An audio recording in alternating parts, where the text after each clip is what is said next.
Can we block screenshots on WhatsApp? WhatsApp doesn't allow blocking screenshots for normal chats. Only for view once media you can block screenshots.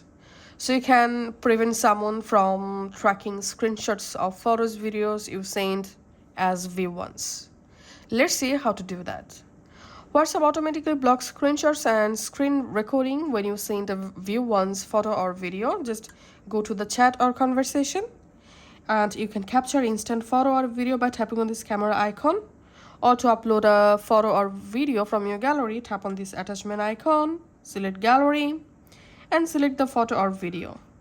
Once you select it, here you will find this one option, so just tap on that to activate view once.